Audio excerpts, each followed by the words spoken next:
To understand, especially nini Natalie, dakara kone ndirei.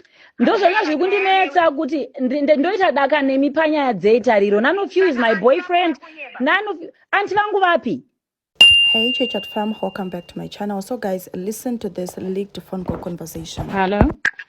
Batikira kapabasa pako ndine chinhu chako icho. Andisi kubasa ndiri kumba, you can come to my house. Anzi? Anazobasa ndikwe come to my house. Natalie. Handisi kubasa ndiri kumba, tete vangu vafa kuchitungwiza. Ndauya kumba kuzorongedza bag kuti ndiende kunamo. The only reason I'm at home waiting, I'm waiting because you say, I'm waiting because you guys had said you want to see me. Ndira kunzwisisawo kuti Jay ndakarinyora kupi, waitisangane kumba kwangu or wherever that's central. Aiwa tsangane kumba kanga tsangane somewhere. Yasanga pa island pasere umba kwako yasanga pa island. Kumba kune chitei. Kuzwa kutozi songe tsukena yasanga pa island. Tsangana papi, all right. Paul kudai wewe. You're free to come kumba kwangu. I'm not mobile. Because we need to understand, especially nini Natalie, dakara kone ndirei.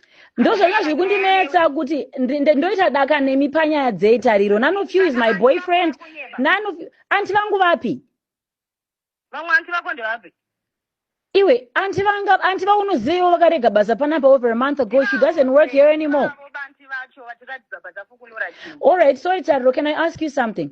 Go ahead. Yes. Kana auntie who doesn't work for me anymore then comes to you and claims something that I allegedly did to you. One, what's the motive?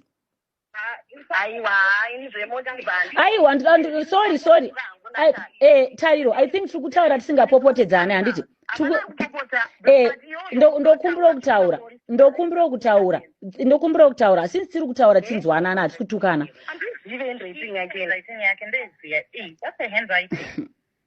Chekutanga Tariro, this is a maid who doesn't work for me anymore.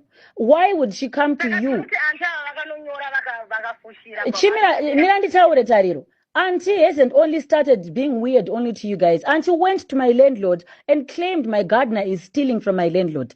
Auntie went to a number of people who were surrounding me and alleged a lot of things. Some of whom came and they proved that it's not true. Auntie vakabvire kumba kwangu. Auntie is someone I swore by, someone I loved with my whole heart. Chii chakaitika kuti auntie abve kumba kwangu. There are personal issues dzakaitika kumba kwangu. Ndakatumirwa mavoice note ezvavaitaura kune vanhu vavaitaura navo. Handina kuvadzinga. Ndakavati auntie, I'm no longer comfortable with you cooking or cleaning my bedroom. Next thing she's coming to you claiming ndakakunyorera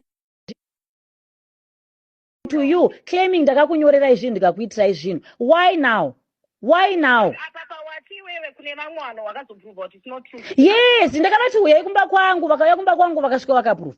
It's as simple as that. Because kana tichinzi ndine all of those things, come and search my house, you're free.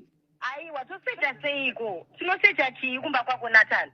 I just want to know why is my name written on a red. I did not write anyone's name.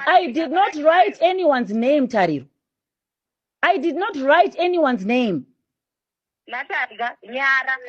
And ndinochandinofana kunyara. I did not write anyone's name.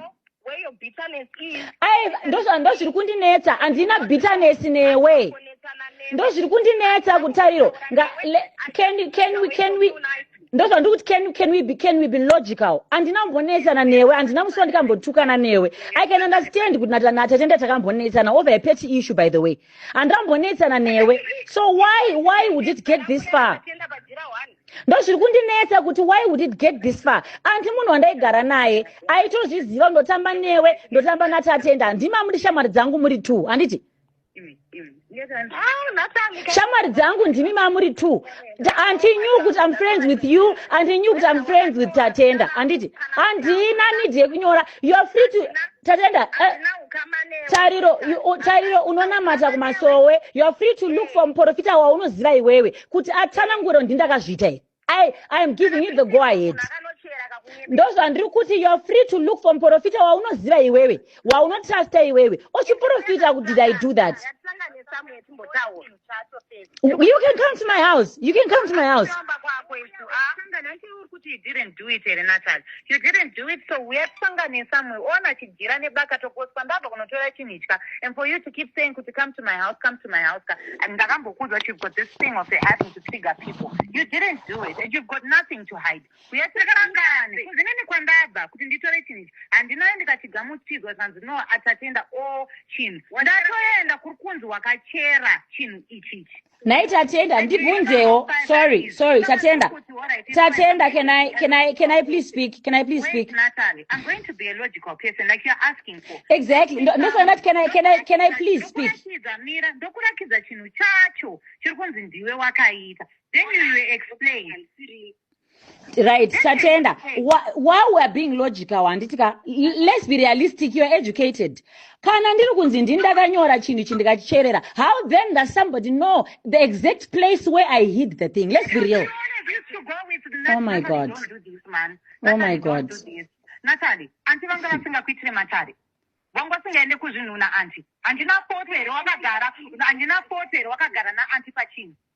You see what you keep doing. In Indrukuti, you want me to be logical. I'll give you the benefit of the doubt. And it is. Ndokurakiza chinchachu chandano fukura. Like I told you. Handina uyandika yendwa overs and statenda chini. Shirkunzi Natalie ndiaka isa. No, Natalie nano. Foshinura chini. Tamu hacha.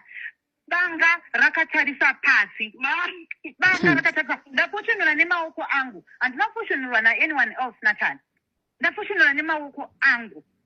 Tu mauko angu. No, it's okay. It's fine. No, let me get an in drive. Not a problem. Let me get an in drive. Let me get an in drive, and I'll come and I'll meet you guys wherever you want me to meet you guys. Ndufana kwenda kunamo tete wangu wafa kuchitungisa right now. All right, it's fine. Not to go to Sangani. On ndikubuda nchenda kunamo. On my way there, I'll stop over and I'll meet you guys. And Sangana Island Park. Oh, you want to meet somewhere private? I don't know. No, it's okay. Sangana Island Park. Thank you. So I'm sure you guys mashinzwira. So this video is the video rikunzi Natalie akanyora zita rishamwari yake pajira jukwiri hanzi nebaka atwara katsikirirwa pasi. After the whole story, guys, ndiye kuti these friends to Natalie vari kuti vaudzwa na auntie vaimboshandira Natalie kuti ndozvakaita Natalie hanzi because taimboenda tese kunoroya taimboenda tese kunobata mushonga. But then my question will be, Natalie angamboite dump zvekusvika pakuenda na maid kunganga. You get? This is the friend now. But anyway, let me know what you think, guys. What you think? I'm sure you heard the whole conversations. And a lot of people, guys, have been saying, you know what? Natalie, we stand with you because auntie vane zvavari kutotsvagawo, auntie vane zvavari kuda. And why, if it's your friends, why they are believing the maid, not believing you? You get? So guys, let me know what you think in the comment section, and let's not forget to smash that subscribe button, like, share, and comment. And also, guys, let's have an analysis, let's have a chit chat in the comment section. Okay, I'll be there waiting for you guys. I'm coming with part 2. Okay, even on Madam Bosvati, we stand with Natalie. Thank you guys for watching. Bye guys.